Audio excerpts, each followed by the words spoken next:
السلام علیکم ورحمۃ اللہ وبرکاتہ.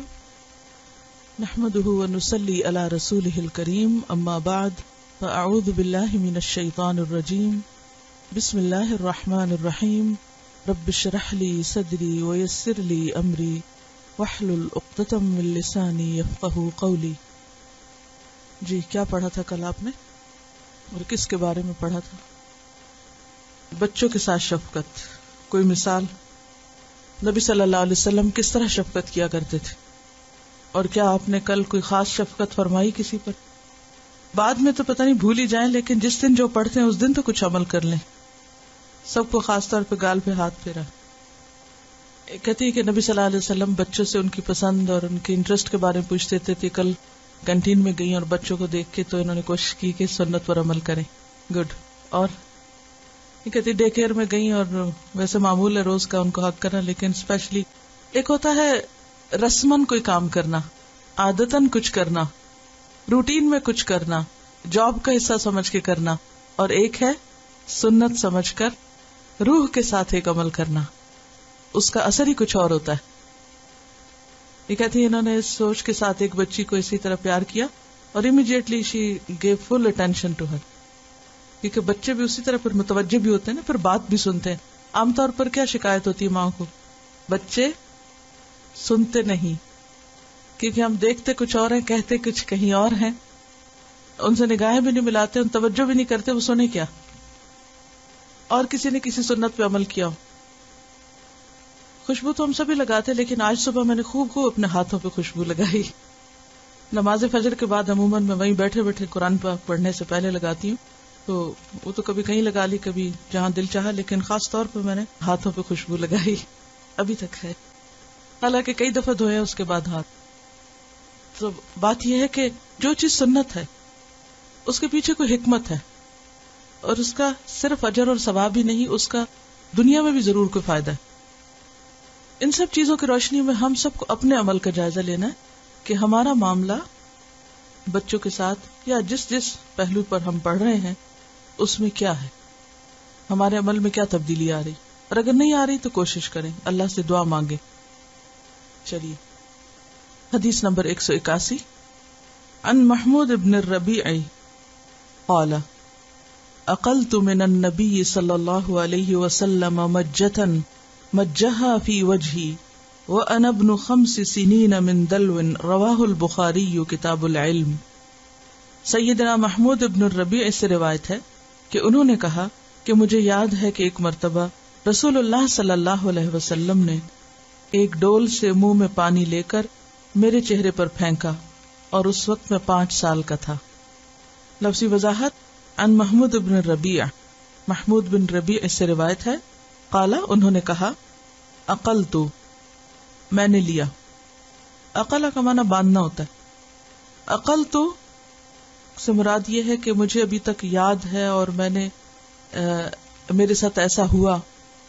من النبی نبی صلی اللہ علیہ وسلم سے، مجتن ایک گھونٹ، مجہا فی وجہی جو آپ نے پھینکا میرے چہرے پر، وَأَنَا ابْنُ 5 سِنِينَ اور میں 5 سال کا تھا. ابن کا معنی ویسے تو بیٹا ہوتا ہے، 5 سال کا بیٹا یعنی 5 سال کی عمر کا تھا. من دلوٍ ایک ڈول سے. رواہ البخاری، اسے بخاری نے روایت کیا. ایک اور روایت سے یہ پتہ چلتا ہے کہ یہ کنواں ان کے گھر پر تھا یا ان کے علاقے میں تھا. جب نبی صلی اللہ علیہ وسلم ان کے وزٹ کے لیے آئے تو آپ نے اس کنویں کا پانی پیا بھی اور اس میں سے منہ بھر کر پانی اس بچے کے منہ پر پھینکا. اور ایسا کرنا صرف ایک شرارت کے طور پر تھا، اور بچے کے ساتھ یہ شرارت اس لیے کی جا رہی ہے کہ بچے ایسی باتوں سے خوش ہوتے ہیں. تو بنیادی طور پر بچے کو خوش کرنا مقصود تھا. اور اس سے یہ بھی پتہ چلتا ہے کہ نبی صلی اللہ علیہ وسلم کس طرح چھوٹے بچوں کی فطرت اور ان کی عادت اور ان کی ضروریات کا خیال رکھتے تھے. اگلی حدیث ہے عن البراء رضی اللہ عنہ قال رأيت النبي صلی اللہ علیہ وسلم والحسن بن علی على عاتقه يقول اللهم انی احبه فاحبه. رواہ البخاری کتاب فضائل اصحاب النبی صلی اللہ علیہ وسلم. سیدنا براء رضی اللہ عنہ سے روایت ہے کہ میں نے رسول اللہ صلی اللہ علیہ وسلم کو دیکھا کہ سیدنا حسن رضی اللہ عنہ آپ کے کاندھے مبارک پر تھے، اور آپ یہ فرما رہے تھے کہ اے اللہ مجھے اس سے محبت ہے، تو بھی اس سے محبت رکھ۔ لفظی وضاحت، عن البراء، برا بن عازب صحابی ہیں رضی اللہ عنہ، قال کہتے ہیں رأیت میں نے دیکھا النبی نبی صلی اللہ علیہ وسلم کو، والحسن بن علی اور حسن بن علی کو جو آپ کے نواسے تھے، علی عاتقہ آپ کے کندھے پر، یعنی نبی صلی اللہ علیہ وسلم کے کندھے پر، شولڈر پر، یعنی وہ بیٹھے ہوئے تھے۔ یقول آپ فرما رہے تھے اللہم اے اللہ انی احبہ میں اس بچے سے محبت کرتا ہوں، فاحبہ تو بھی اس سے محبت رکھ۔ اس بات سے کیا پتہ چلتا ہے کہ نبی صلی اللہ علیہ وسلم بچوں کے ساتھ محبت کا اظہار بھی کرتے اور اللہ سے ان کے لیے محبت بھی مانگتے، اور جب آپ اس بچے کے سامنے یہ دعا پڑھ رہے ہیں اور ایک اور بچہ سن رہا ہے اور وہ پھر روایت بھی کر رہا ہے، تو اس سے کیا پتہ چلتا ہے کہ آپ کے بچوں کو سکھانے کا طریقہ بہت ہی فطری تھا، بہت سہل تھا، بہت خوبصورت تھا۔ ایک بچے کے سامنے جب آپ ایسی بات کرتے ہیں، براہ راست اس کو مخاطب کر کے نہیں بلکہ اس کے سامنے اللہ سے بات کر رہے ہیں، یعنی اٹھایا ہوا بچے کو کندھے پر، اور کندھے پر کتنے ایج کے بچے کو اٹھایا جا سکتا ہے؟ زیادہ 2-2.5 سال کے بچے کو، یا اس سے بھی چھوٹا۔ یہاں عمر ہمیں نہیں پتہ چلتی، لیکن ہم ایک اندازہ کر سکتے ہیں کہ 2 سال کے ہوں گے، زیادہ 3 سال کے ہوں گے۔ اب 2 سال کا بچہ یا 3 سال کا بچہ بہت بڑے بڑے فلسفے نہیں سمجھتا، لیکن کس طریقے سے اس کے دل میں اللہ کی محبت ڈالی جا رہی ہے۔ آپ اسے سامنے بٹھا کر لیکچر دے کے نہیں سکھا رہے کہ تم اللہ سے محبت کرو، بلکہ اپنے عمل سے سکھا رہے ہیں، اس طرح کہ اس کو اٹھایا ہوا ہے۔ اب بچہ چھوٹا ہے لیکن وہ نبی کے کندھے پہ بیٹھا ہوا، اپنے اوپر کیا ہوا آپ نے اس کو۔ یہ دراصل کیا ہے؟ اہمیت دینا، محبت دینا، اہمیت دینا، جس کہتے ہیں نا کسی کو آنکھوں پہ بٹھانا۔ اسی طرح فزیکلی کسی کو کندھے پہ بٹھانا، اس کو اہمیت دینا ہے، اس کو اپنے قریب کرنا ہے۔ آپ نے ان کو اپنے قریب کیا ہوا ہے، اور قریب کرنے کے بعد بلند آواز میں دعا مانگ رہے ہیں، اللہ سے بات کر رہے ہیں، اور پہلی بات میں کیا؟ اے اللہ مجھے اس سے محبت ہے۔ آپ یہ بھی کہہ سکتے تھے اے حسن مجھے تجھ سے محبت، لیکن آپ کیا کہہ رہے ہیں؟ اے اللہ مجھے اس سے محبت ہے۔ اب یہ بات سن کے ایک بچے کے دل میں آپ کے لیے کیا جذبات ہوں گے، کیا احساسات ہوں گے؟ اس وقت وہ کتنا کچھ سیکھ رہا ہے، اور پھر بات اللہ سے کر رہے ہیں، یہ بچہ بھی سن رہا ہے، سامنے والا بھی سن رہا ہے، اور پھر دعا بھی دے رہے ہیں۔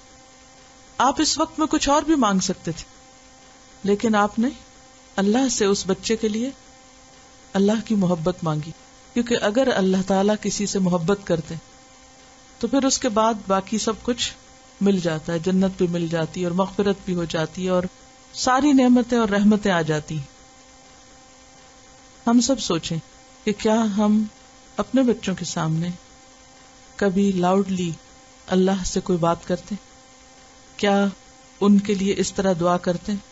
کبھی کرتے بھی ہیں تو ہم مخاطب کر کے عام طور پہ کرتے، اللہ تمہیں نیک بنائے، اللہ تم کو ہدایت دے، اللہ تمہیں سمجھ دے، اللہ تمہیں، یعنی وہ دعا بھی ایک طرح سے کیا ہوتا ہے؟ تانا ہوتی ہے، انڈائریکٹلی وہ محبت کا اظہار کم ہوتی ہے اور ڈانٹ زیادہ ہوتی ہے۔ لیکن آپ صلی اللہ علیہ وسلم ڈائریکٹ صیغے میں نہیں، انڈائریکٹ طریقے سے بات بھی کر رہے ہیں، جس میں بچے کے لیے سیکھنا بھی ہے، بچے کے دل میں محبت بھی آئے گی، بچے کو ایک اہمیت بھی ملی ہے، بچہ قریب بھی ہے، بچہ امپورٹنٹ بھی فیل کر رہا ہے، اور بچہ ایک کانسیپٹ بھی سیکھ رہا ہے۔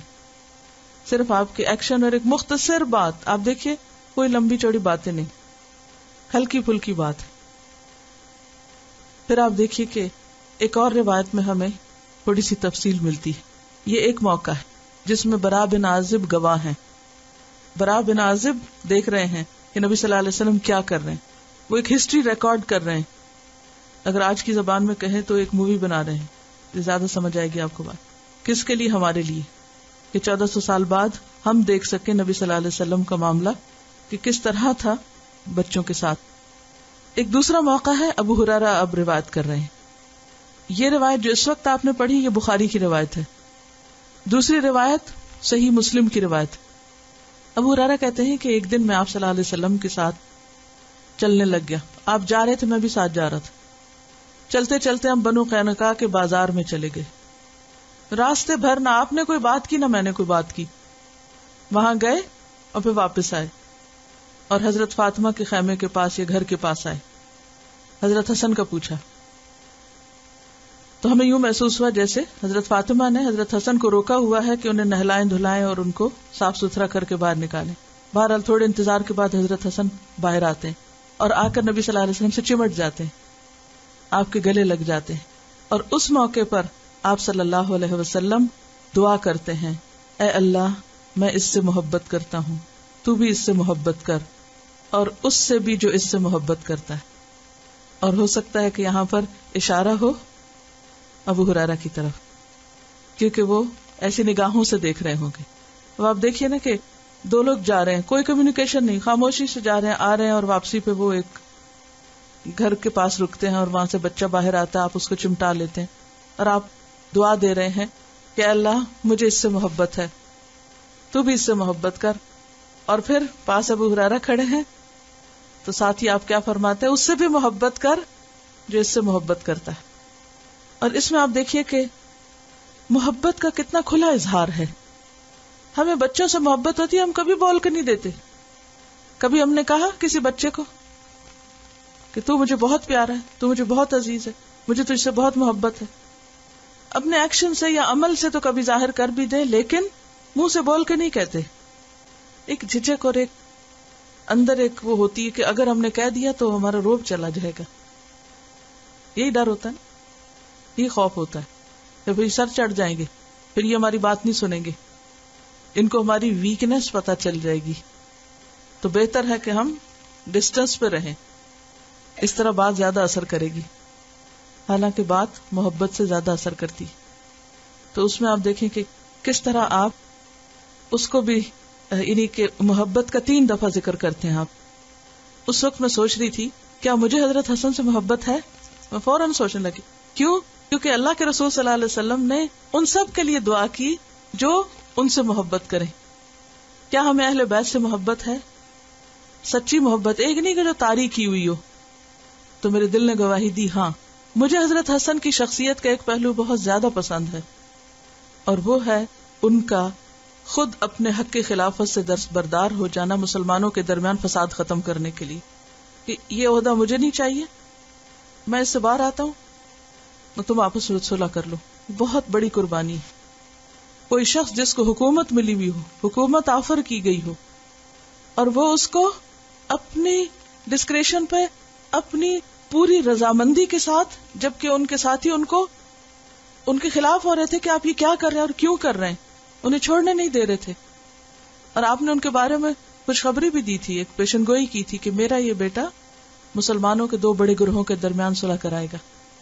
اور صلح کرانے کا عمل نماز، روزے، صدقہ خیرات ہر چیز سے بڑا ہے. حضرت حسن کی زندگی کے اور بھی بہت سے پہلو ہیں، لیکن مجھے سب سے زیادہ یہ پہلو متاثر کرتا ہے. اور جب میں اس کے بارے میں سوچتی ہوں تو حقیقت میں اندر محبت اٹھتی. لیکن اس محبت کو پانے کے لیے ہم سب کو ان کے بارے میں جاننا بھی ضروری ہے نا، کہ ہمارے محبوب کے محبوب کون تھے، یعنی محمد صلی اللہ علیہ وسلم کے محبوب کون تھے، اور کیا ہمیں ان سے محبت ہے. اور نبی صلی اللہ علیہ وسلم کی یہ محبت صرف اپنے بچوں کے لیے ہی نہیں تھی، اور بچوں کے لیے بھی تھی. اور صرف بیٹوں سے نہیں تھی. عام طور پہ ایسا ہوتا ہے نا، بیٹے زیادہ پیارے ہوتے ہیں اور بیٹیاں کم پیاری ہوتی ہیں. لیکن ہمیں ایک اور روایت سے پتہ چلتا ہے کہ حضرت امامہ جو آپ کی نواسی تھی، ابن الاس کی بیٹی تھی، جو حضرت زینب کے شوہر تھے، تو ان کے بارے میں بھی آتا ہے کہ حضرت ابو قتادہ کہتے ہیں کہ ایک دفعہ نبی صلی اللہ علیہ وسلم ہمارے پاس آ رہے تھے اور ہم نے دیکھا کہ آپ کے کندھے پر امامہ بیٹھی ہوئی ہیں. آپ نے اسی حالت میں ہمیں نماز پڑھائی، نماز لیڈ کر رہے ہیں اور نمازی کندھے پر ہیں. اب خود وضاحت کرتے ہیں کہ جب آپ نیچے کو جھکتے تھے، رکوع کرتے تھے اور سجدے میں جاتے تھے تو ان کو اتار کے نیچے رکھ دیتے، اور جب آپ کھڑے ہوتے تو دوبارہ کندھے پہ رکھ لیتے. اور ساری نماز اسی طرح پڑھائی، نہیں بچی کو نیچے اتارتے رہے اور چڑھاتے رہے. اس میں ہمارے لیے کیا نمونہ ہے؟ بہترین نمونہ ہے کہ بیٹا ہو یا بیٹی ہو دونوں ہی محبت کے لائق ہیں. صرف بیٹوں کو نہیں کندھے پہ بٹھایا، نواسے کو ہی نہیں نواسی کو بھی، کیونکہ آپ صلی اللہ علیہ وسلم نے اولاد کے درمیان برابری کرنے کو کہا ہے، اور خاص طور پر محبت اور تعلق کے برابری، کہ ایک کو دوسرے پر ایسی ترجیح نہ دی جائے کہ دوسرے کے دل میں اس کے لیے بھی اور ماں باپ کے لیے بھی نفرت پیدا ہو جائے. اور اس میں آپ دیکھیے کہ آپ نماز لیڈ کر رہے ہیں نا، اور وہ بچی ہے، لڑکی ہے، اور یہاں اگر دیکھا جائے تو کئی فقہی بحثیں اور اختلاف بھی اٹھ سکتے ہیں کہ اچھا کیا لڑکی نماز میں آگے کھڑی ہو سکتی ہے، اور اگر یعنی کہ باپ اگر نماز پڑھا اور چھوٹی بچی اگر پاس آ گئی ہے یا آگے سے گزر گئی ہے، بیٹھ گئی، کیونکہ بچے ہیں نا جب نماز پڑھ رہے ہوتے ہیں والدین تو وہ کبھی آ کے ساتھ نماز پڑھنے لگتے ہیں، کبھی اوپر چڑھنے لگتے ہیں، کبھی دائیں بائیں ہوتے ہیں، تو کچھ بھی کریں. حتیٰ کہ اگر کبھی باپ کو بیٹی کو اٹھا کے نماز پڑھنا پڑے تو پڑھ سکتا ہے، اس کی نماز ہو جائے گی. اور اگر امامت کرانی پڑے تو امامت بھی ہو جائے گی، اور اگر وہ مسجد میں ہے تو مسجد میں بھی ساتھ لے جا سکتا ہے. مجھے اچھی طرح یاد ہے ہمارے والد، ہم لڑکیاں تھے، ہمیں مسجد میں لے کے جاتے تھے. عیدگاہ میں کتنی عیدیں مجھے یاد ہیں جس میں ان کے ساتھ تھی، حالانکہ وہ مردوں کے صف میں ہوتے تھے، وہاں اپنے ساتھ ہمیں کھڑا کرتے تھے، کبھی ڈسکریمنیشن نہیں کی. ہاں جب بڑے ہو گئے تو پھر اور بات ہے. لیکن آج کل ہمارے ہاں کیا ہے، یعنی عموماً مسلمان مردوں میں کیا، یہ لڑکیاں ہیں لہٰذا یہ ماں کے ساتھ رہیں، لڑکا ہے وہ باپ کے ساتھ رہے. لڑکیوں کو بھی کے لیے باپ کی محبت کی ضرورت ہے، اور ہمارا دین ہمیں اس کی اجازت دیتا ہے. کیونکہ عرب معاشرے میں آج کل کرنا تو پھر بہت آزادی اور برابری اور مساوات کی باتیں ہوتی ہیں. یہ اس دور کی بات ہے جب لڑکیوں کو زندہ درگور کیا جاتا تھا. اس وقت کسی بچی کو اتنی اہمیت دینا اور کندھے پہ اٹھا کے نماز پڑھنا یہ کوئی عام بات نہیں تھی، بہت زیادہ اہم بات تھی، غیر معمولی بات تھی. پھر اسی طرح ہم دیکھتے ہیں کہ مسجد ہی میں نبی صلی اللہ علیہ وسلم عورتوں کو کبھی آنے سے روکتے نہیں تھے.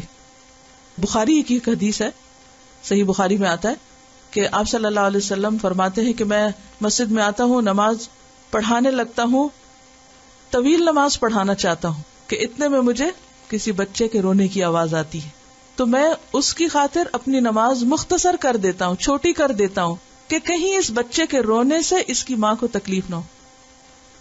آپ اپنی نماز مختصر کر دیتے ہیں، اور صرف اپنی نہیں، باقی سب کی بھی، پیچھے والوں کی بھی. کس لیے؟ کہ بچہ رو پڑا ہے. اس میں بچے کی رعایت بھی ہے اور بچے کی ماں کی رعایت بھی، کہ اسے پریشانی نہ ہو. یہ بھی ہو سکتا تھا کہ وہ کہتے کہ بین ہے بچے، نہ بچے مسجد میں آئے نہ عورتیں آئے، سب ختم. کہاں سے سیکھیں گے؟ ان کے اندر ایمان کہاں سے آئے گا؟ عید کی نماز کے موقع پر نبی صلی اللہ علیہ وسلم نے کیوں خاص طور پر بچیوں کو نکلنے کے لیے کہا کہ وہ دعا میں شریک ہو اور مسلمانوں کی جمعیت کا منظر دیکھیں، یعنی اکٹھے بہت سارے مسلمانوں کو ایک جگہ پر دیکھیں. کیونکہ وہ جو سین ہوتا ہے نا، بہت سے لوگوں کو اکٹھے مل کر اللہ کی عبادت کرنے کا اور مل کر خوشی منانے کا، اس کا اپنا ہی ایک اثر ہوتا ہے. تو ایسے موقعوں پر بچوں کو گھر سلا کے اور کسی کے پاس چھوڑ کے اور خود نماز پڑھنے چلے جانا کیونکہ زیادہ بڑی بات نہیں ہے. ان کو ساتھ لے جا کر ان کو دکھا کر منظر، تاکہ ان کو اپنی پہچان ہو کہ ہم کون ہیں، ہماری عبادات کیا ہیں اور ان عبادات کی کیا اہمیت ہے. اور پھر بہت سارے لوگ مل کے اگر ایک کام کر رہے ہیں تو ذہن میں کیا آتا ہے، دل میں کیا آتا ہے کہ واقعی یہ کوئی بہت اہم کام ہے. اور اگر سارا دن بچے ٹی وی کے آگے بیٹھ کے دیکھ رہے ہیں تو ان کے لیے اہمیت کس چیز کی ہوگی؟ انہی سب چیزوں کی جو ہم ان کو دکھا رہے ہیں دن رات.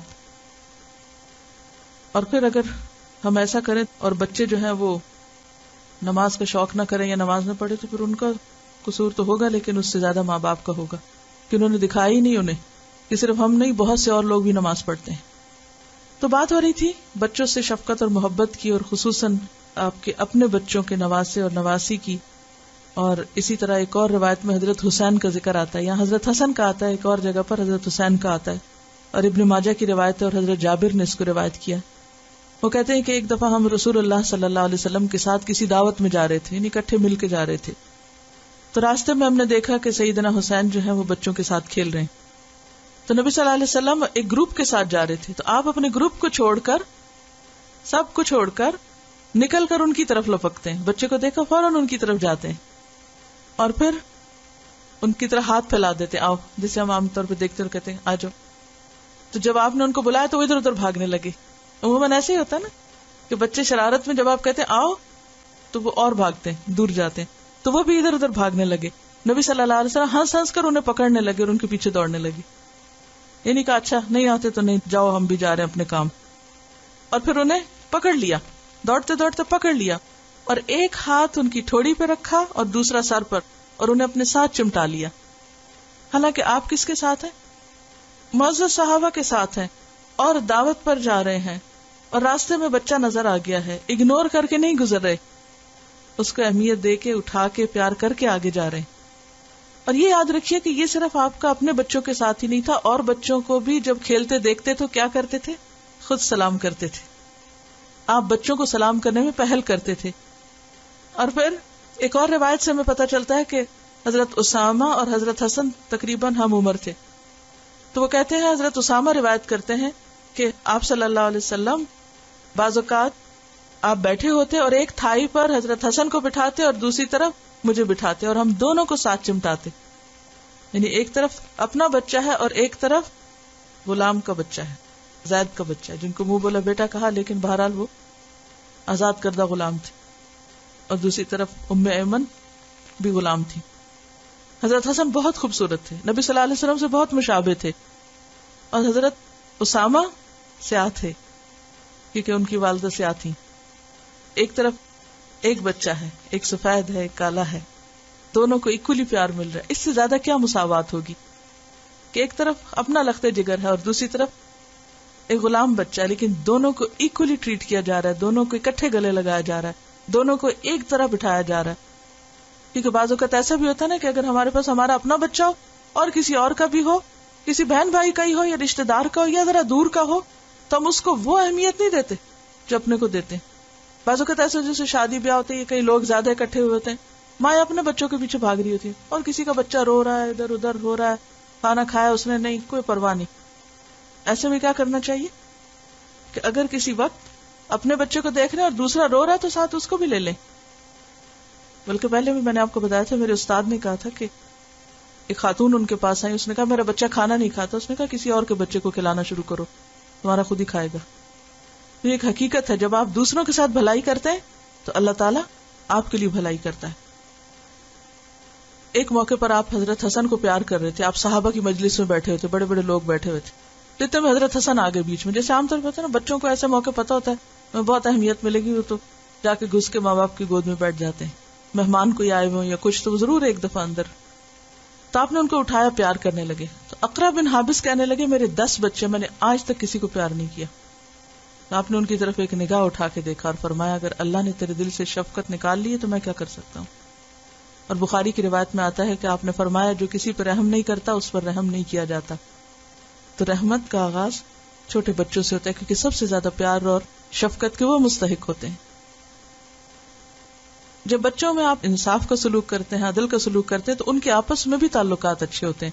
جب ڈسکریمنیشن ہوتی ہے ماں باپ کی طرف سے تو پھر وہ سمجھتے ہیں کہ شاید ہم زیادہ اہم ہیں یا زیادہ اچھے ہیں اور دوسرا کم اچھا ہے, لہٰذا وہ اس کو لیٹ ڈاؤن کرنے لگتا ہے. یعنی بہن بھائی بعض اوقات ایک دوسرے کی عزت نہیں کرتے, اور اس کا آغاز اور اس کا سبب بھی ماں باپ خود ہوتے ہیں بعض اوقات. کیوں؟ کیونکہ وہ ایکولی نہیں ٹریٹ کرتے, تو پھر دوسروں کو بھی شے مل جاتی چڑھائی کرنے کی. یعنی اللہ کی محبت کا کانسیپٹ بچوں کے اندر عموماً ہم نہیں ڈالتے, اس کی بجائے کیا کانسیپٹ ڈالتے ہیں, اللہ تم کو ایسا پکڑے گا, جہنم میں ڈالے گا, یوں آگ میں پڑو گے, یہ باتیں زیادہ کرتے ہیں. یعنی یوں لگتا ہے جیسے ڈرا کے زیادہ آسانی سے کام نکلوا سکتے ہیں. چھوٹے بچوں کے سامنے جو بات کی جاتی ہے عام طور پر وہ وہی ریپیٹ کر رہے ہوتے ہیں. تو اگر آپ ان کے سامنے اللہ کی محبت کی بات کریں گے تو یا کوئی خاص دعا مانگے تو وہ بھی تھوڑی دیر میں وہی دعا مانگ رہے ہوں گے. تو سکھانے کا ایک بہترین انداز ہے. میں نے خود اس کا تجربہ کیا کہ جب میں جس چھوٹے بچے کے لیے دعا کرتی تھی, کہتی یا اللہ تو اس کو یہ بنا دے. اب ہوتا یہ کہ وہ میں نے اتنی دفعہ دعا ریپیٹ کی کہ جب میں شروع کرتی تھی بلند آواز میں تو اگلا جملہ خود ہی مکمل ہو جاتا. تو مجھے یہ ہوتا تھا کہ ایک یہ ہے کہ میں کہوں تمہیں یہ کام کرنا ہے, تمہیں یہ بننا ہے, تمہیں یہ کرنا ہے, تمہیں قرآن پڑھنا ہے, تمہیں سمجھنا ہے, تمہیں حفظ کرنا پڑا. اور ایک یہ کہ میں اللہ سے مانگوں اور وہ سنتا رہے, اور سن کے اسے سمجھ آئے کہ ہماری نیت اور وش اور خواہش کیا ہے، وہ پھر پوری ہو یا نہ وہ تو اللہ کے ہاتھ میں، انسان تو صرف کوشش ہی کر سکتا ہے، لیکن یہ انتہائی ضروری ہے. جب بچوں سے ہم سچی بات کرتے ہیں اور اینڈ وی مین اٹ تو ان کو پتہ چلتا ہے، اور اگر ہم اوپر اوپر سے باتیں کر رہے تھے تو وہ بھی ان کو بڑی اچھی طرح سمجھ آتی ہے کہ مصنوعی باتیں ہو رہی. اور یہ جو بات ہو رہی تھی نا کسی اور کے بچے سے پیار کرنا اور پھر لڑکوں کے علاوہ بچیوں سے بھی پیار کرنا، یہ ایک اور روایت آپ نے پہلے بھی سن رکھی ہے کہ ام خالد ایک تھی، وہ کہتی ہے کہ میں 3 سال کی تھی تو اپنے والد کے ساتھ آپ کی خدمت میں حاضر ہوئی، تو میں نے ایک یلو کلر کا قمیض پہنا ہوا تھا، آپ کو بہت اچھا لگا، آپ نے کہا سنا سنا. سنا حبشی زبان میں کہتے ہیں گڈ، بیوٹیفل جیسے ہم کہتے ہیں. تو بہت خوش ہو گئی، وہ آپ کے قریب ہوئی. وہ کہتی ہیں کہ میں آپ صلی اللہ علیہ وسلم کی مہر نبوت سے کھیلنے لگی. یعنی بچے آگے پیچھے لوٹ پوٹ ہو رہے تھے نا، تو اس نے، اور خاص طور پر آپ نے دیکھا ہوگا اگر جسم پر کوئی دانا ہے یا کوئی اسپاٹ ہے یا کوئی چھوٹی سی چیز ہے تو وہ ضرور اس کو جا کے چھیڑیں گے، چنیں گے، ہلائیں جلائیں گے. تو وہ آپ کے بہت نمایاں نشان تھا مہر نبوت کا، تو وہ اس کے ساتھ کھیلنے لگی. تو کہتی ہے کہ میرے والد نے مجھے دیکھا تو ڈانٹا کہ تم یہ کیا کر رہی ہو. جیسے عام طور پہ ماں باپ امبیرسڈ فیل کرتے ہیں کہ یہ بچے کیا کر رہے ہیں، اپنے ساتھ کر رہے ہیں، کسی اور کو چھیڑنے لگے. تو اس پر آپ صلی اللہ علیہ وسلم نے، وہ کہتی ہیں کہ مجھے 3 دفعہ درازی عمر کی دعا دی. یعنی باپ کی ڈانٹ کو آپ نے کس طرح کمپنسیٹ کیا کہ 3 دفعہ اس بچی کے لیے دعا کی کہ اللہ اس کو طویل عمر دینا، اس کو طویل عمر دینا، بجائے اس کے کہ ناراض ہوں اور اس کو اپنی ادب کے خلاف اس کو محسوس کریں. اس بچے کے جذبات کا خیال رکھتے ہوئے اس کے لیے فوراً ہی مداوع کر دیا. اب یہ کتنا حکمت کا عمل ہے. اچھا، ہم عام طور پہ آپس میں الجھنے لگتے ہیں. اگر مثلاً باپ ہے، بچہ ہے، آپ ہیں، اب بچے نے کچھ غلط کیا اور باپ ڈانٹ رہا ہے تو ہم کیا کہتے ہیں، نہیں تم کچھ نہیں کہو اس کو. یہ کرتے ہیں نا، ہم آپس میں لگ جاتے ہیں اور بچہ جو ہے وہ بیچ میں تماشائی بن جاتا ہے. آپ صلی اللہ علیہ وسلم نے نہ باپ کو کچھ کہا نہ بچے کو کچھ کہا، بلکہ اس معاملے کو کیسے ختم کیا؟ دعا کے ذریعے.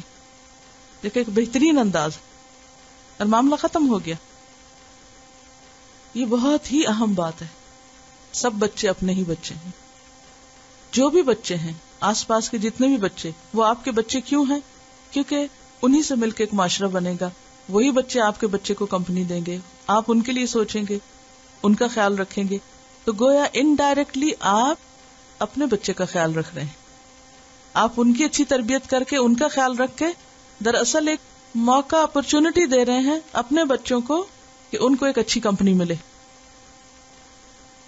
یہ اپنا تجربہ بتا رہی ہیں کہ یہ ہر روز اپنی بلڈنگ کے باہر نیچے جا کے بیٹھتی ہیں اور اپنے حفظ کی پریکٹس وہاں بیٹھ کے کرتی ہیں. تو آس پاس بچے کھیل رہے ہوتے ہیں اور بعض اوقات بہت بدتمیزی بھی کر رہے ہوتے ہیں، لیکن آہستہ آہستہ انہوں نے آگے بڑھنے کی، پیار کرنے کی کوشش کی. پہلے تو جھٹک دیا، نہیں قریب آئے، لیکن پھر قریب آنے لگے. اور اب وہ ایک بچی نے سے پوچھتی بھی ہے کہ یہ کیا لکھا ہوا ہے، یہ کیا پڑھتی ہیں آپ. وہ وہاں پر صرف بیٹھ جانا بچوں کے بیچ میں ایک عملی نمونہ ہے.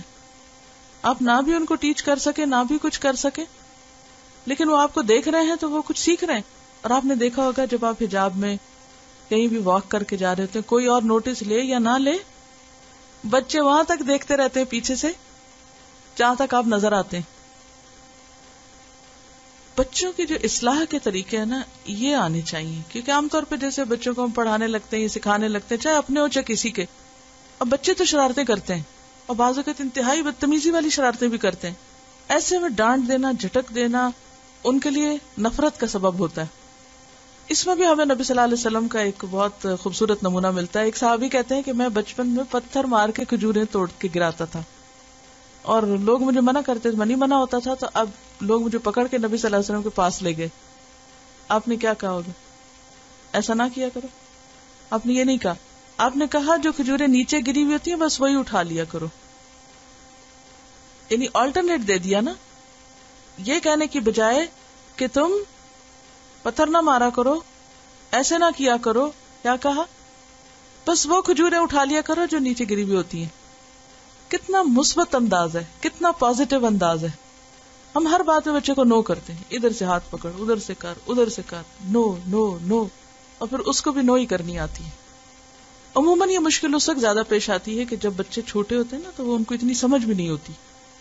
اور ہر چیز میں وہ ہاتھ ڈالنا چاہتے ہیں، ہر چیز کو کھولنا چاہتے ہیں، ہر چیز دیکھنا چاہتے ہیں، یا کچھ سپاٹس ان کے بہت مخصوص ہوتے ہیں، مثلا آپ کی لپسٹکس، یا یہ کہ کوئی اور اسی طرح کی چیزیں جو جن کے ضائع ہونے کا بھی اندیشہ ہوتا ہے. تو اس میں پھر چائلڈ فرینڈلی گھر بنانا چاہیے. اس وقت گھر کی سیٹنگ تبدیل کر دے، بجائے اس کے کہ بچوں کو ہر وقت منع کرے. کیا کرے؟ وہ چیزیں اٹھا دے جو ان کو نقصان دے سکتی ہیں اور دوسری چھوڑ دیں. کیا ہوتا ہے؟ کچھ دن وہ بار بار اٹھائیں گے، رکھیں گے، کھولیں گے، نکالیں گے، اور پھر سمجھ آ جائے گی. یا پھر ذرا سے بڑے ہو تو انہیں کہ اچھا اب واپس رکھتے ہیں، چلے ہم واپس ڈالیں. تو آپ دیکھیں گے کہ وہ کچھ دن بعد، وقت لگے گا، ایک دن میں نہیں ہوگا، کچھ دن کے بعد نکالیں گے صحیح، لیکن ساتھ ہی واپس بھی رکھنا سیکھیں گے. بچوں کی باتوں کو پرسنلی نہ لیں. کبھی وہ آپ کے بال بھی کھینچ دیں گے، کبھی آپ کی آنکھ میں ہاتھ ڈال دیں گے، کبھی آپ کو کسی طرح تنگ کریں گے، تو ڈونٹ ٹیک اٹ پرسنلی. وہ جو بالکل ارلی مارننگ کا وقت ہوتا ہے نا، وہ سب سے زیادہ لرننگ کا وقت ہوتا ہے. اس میں آپ نے دیکھا کہ آپ آبزرو کریں، ہر روز بچہ ایک نئی چیز کر رہا ہوتا ہے. Every day is a new day for a child. کیونکہ اس وقت میں غور سے دیکھتی تھی کہ نیا لفظ اس وقت بولنا شروع ہوتا ہے، نیا ایکشن، نئی شرارت، نئی ہر چیز نئی شروع ہو رہی ہوتی ہے.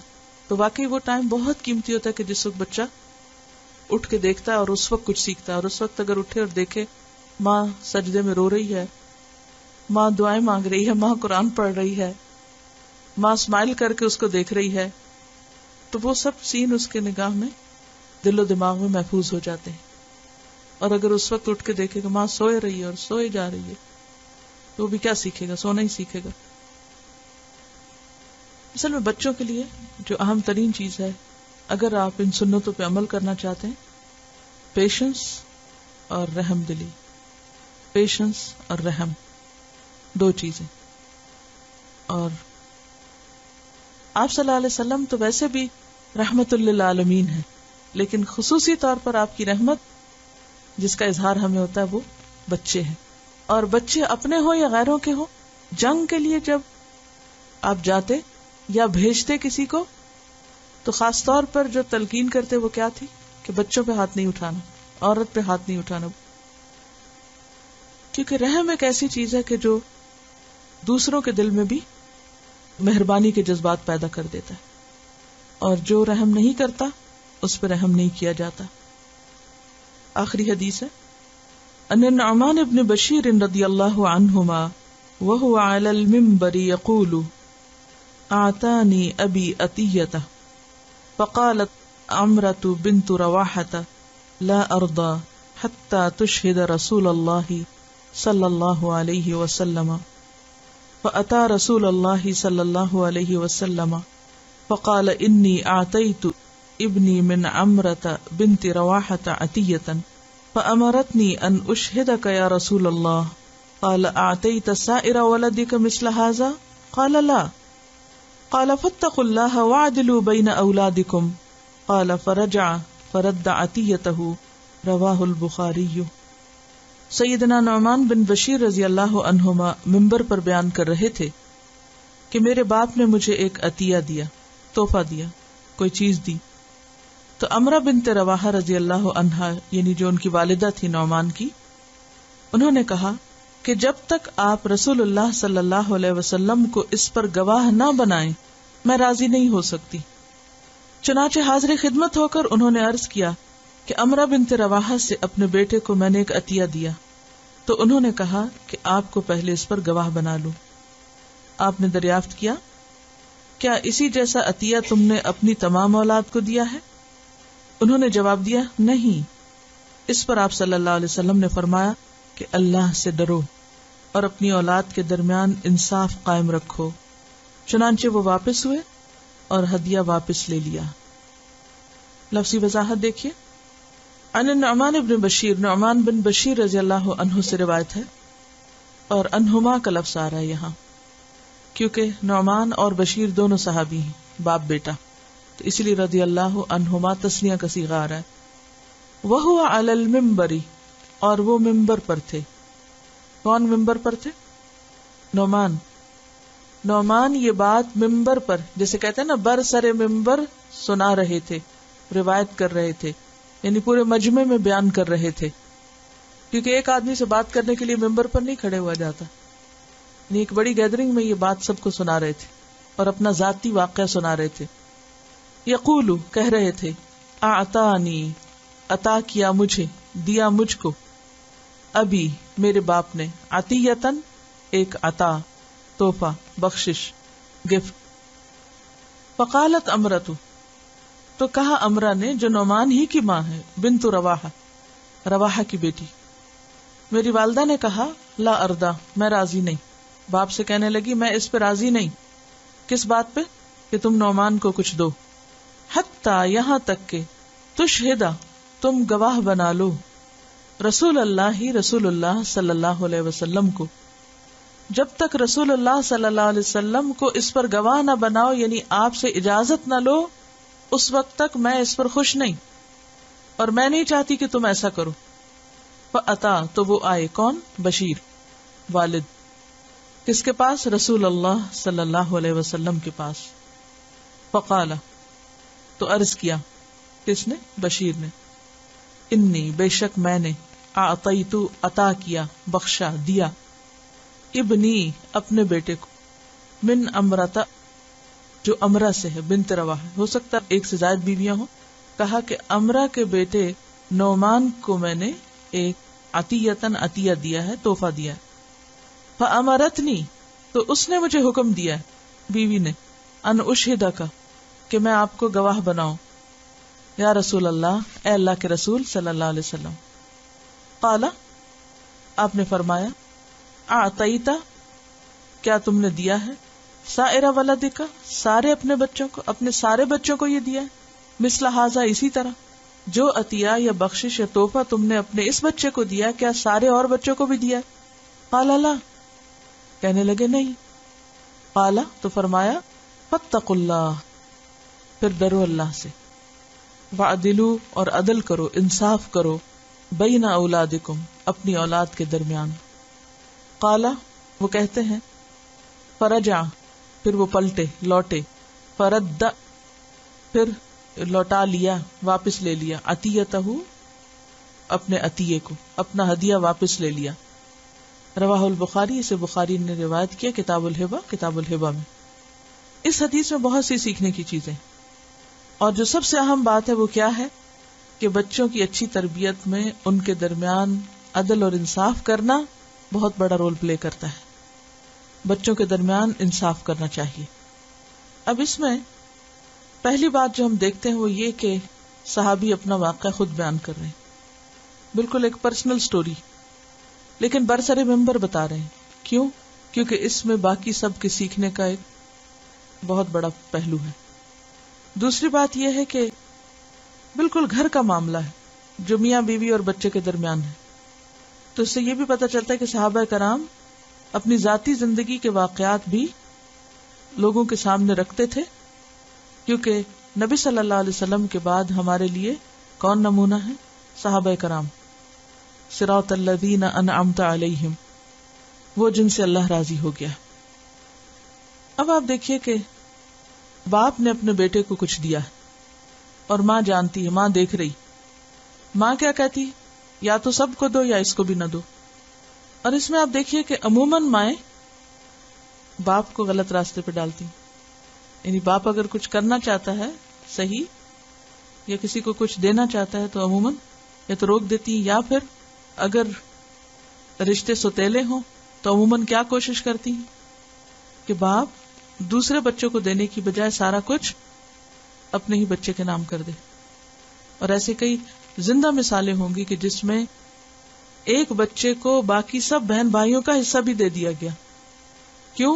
کیونکہ باقیوں کی تو ماں مر گئی تھی، اس بچے کی ماں زندہ تھی. بات کرتا ہے ایک شخص شادی کرتا ہے، بچے ہوتے ہیں، بیوی مر جاتی، دوسری شادی کرتا ہے. اب دوسری بیوی جو ہے، جو ان بچوں کی سوتیلی ماں ہے، اس پر اس کے بچے ہو جاتے ہیں تو وہ ساری اپنی توجہ اور باپ کی توجہ بھی اور ہر چیز سمیٹنے کی کوشش کرتی ہے. کس کے لیے؟ اپنے بچوں کے لیے. لیکن صحابیات کے ایمان کو آپ دیکھیں، ان کا عدل و انصاف دیکھیں. بشیر بھی صحابی ہیں، امرہ بھی صحابیہ ہیں، لیکن شوہر کو غلط کام سے روکتی ہیں کہ آپ یہ نہیں کریں گے، یا تو سب کو دیں یا اس کو بھی نہیں دیں. حالانکہ اپنا بچہ ہے. قرآن کا حکم کیا ہے؟ عدل کرو، خواہ اپنی ذات کے خلاف جائے یا رشتہ داروں کے خلاف جائے، لیکن عدل سے کام کرو. اعدلوا هو اقرب للتقوی. اب یہاں پر آپ دیکھیے کہ وہ کہتی ہیں کہ میں اس پہ راضی نہیں جب تک کہ تم جا کے نبی صلی اللہ علیہ وسلم سے گواہی نہ لے لو، یعنی آپ سے سرٹیفیکیشن لے لو. آپ سرٹیفائی کر دیں تو ٹھیک ہے، اگر آپ راضی ہیں تو میں بھی راضی ہوں، ورنہ میں نہیں اس پہ راضی. اب آپ دیکھیے کہ کوئی اور شوہر ہوتے تو وہ جھگڑنے بیٹھ جاتے، تم مجھ سے زیادہ عقل مند بنتی، مجھے نہیں پتا، اور اس میں ایسی کیا بات ہے، یہ تو ہمارا پرسنل معاملہ ہے اور ہم خود ہی آپس میں طے کر لیتے ہیں، اور کوئی اور تعویلیں کر کے بات آئی گئی ہوتی. لیکن صحابی کا بھی ایمان دیکھیے کہ اگر ایک عورت بھی صحیح بات کر رہی ہے تو وہ اس کی سنتے ہیں اور کہتے ہیں اوکے ٹھیک ہے، میں جاتا ہوں اور پوچھتا ہوں. پھر جاتے ہیں اور کتنا سچ بولتے ہیں کہ مجھے میری بیوی نے کہہ کے بھیجا. عموماً کیا ہوتا ہے کہ اگر بیوی کو اچھی بات کہہ دے تو بیوی کا نام ود ریفرنس ذکر نہیں کیا جاتا. کیوں؟ مردوں کو شرم آتی ہے کہ کوئی کہے گا کہ اس کی بیوی اتنی سمجھدار ہے اور ہم بیوی کی بات مان لیں. لیکن وہ جا کر بالکل انصاف کے ساتھ اپنی بیوی کا ریفرنس دے کے کہتے ہیں اللہ کے رسول صلی اللہ علیہ وسلم میری بیوی یہ کہتی ہے کہ میں اس تحفے پہ راضی نہیں ہوں جب تک کہ تم ایسا نہ کرو. تو اس پر آپ صلی اللہ علیہ وسلم نے کیا فرمایا کہ ہاں کیا تم نے باقی بچوں کو بھی دیا؟ بیوی کیوں نہیں راضی؟ کیونکہ سب کو نہیں ملا اور یہاں عدل نہیں ہو رہا. اور اس پر آپ صلی اللہ علیہ وسلم فرماتے ہیں فاتقوا اللہ وعدلوا بین اولادکم، اللہ سے ڈرو اور اپنی اولاد میں عدل کرو. اور اس سے کتنی خوبصورت بات پتہ چلتی ہے کہ ایک عورت کی بات سے ہم سب کو کتنا اہم سبق ملا اور تربیت کا کتنا بہترین انداز پتہ چلا. اور اسے یہ بھی پتہ چلتا ہے کہ اچھی بات کوئی بھی کہے، کوئی بھی کہے، چاہے کو ہمارا دشمن ہی کہے، اس پر بھی توجہ دو. قال فرجع فرد عطیتہ، اب کوئی نہیں کہا کہ کون ہے کہنے والا اور کیا ہے اور کیسے ہے، بس سنا، سمعنا و اطعنا، گئے اور جیسا حکم ملا ویسا کر لیا، ڈن. اور یہ ایک بہت بڑی حقیقت ہے کہ اولاد کے درمیان عدل و انصاف اولاد کے باہمی تعلقات کو بھی اچھا کرتا ہے. قرآن پاک میں جہاں پر وراثت کی تقسیم کا ذکر ہے وہاں پر کیا حکم دیا گیا؟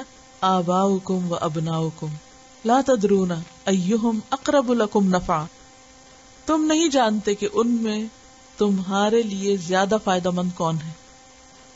یہ اللہ کا تاکیدی حکم ہے، تم اس کو مان لو. یہ نہ دیکھو کہ تمہیں کون پیارا ہے، کوئی پیارا کل کام نہیں آئے گا. جسے تم آج دنیا میں خوش کر رہے ہو کل قیامت کے دن وہ تمہیں خوش نہیں کر سکتا، اللہ کے عذاب سے نہیں بچا سکتا. لہذا کسی کی محبت میں یا کسی کی دشمنی میں انصاف کی بات کرنا اور انصاف کی بات کہنا نہیں چھوڑنا چاہیے. سبحانک اللہم و بحمدک نشہد ان لا الہ الا انت نستغفرک و نتوب الیک. السلام علیکم و رحمۃ اللہ وبرکاتہ.